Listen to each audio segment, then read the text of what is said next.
Let's look at this question now. A trader goes from his house to the nearby town to supply earthen pots on his bullock cart.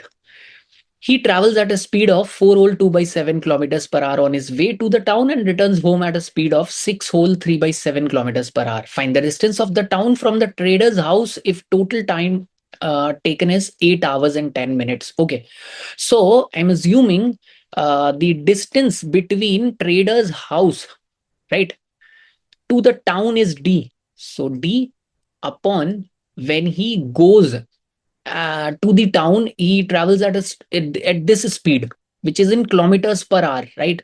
So this is 30 by 7.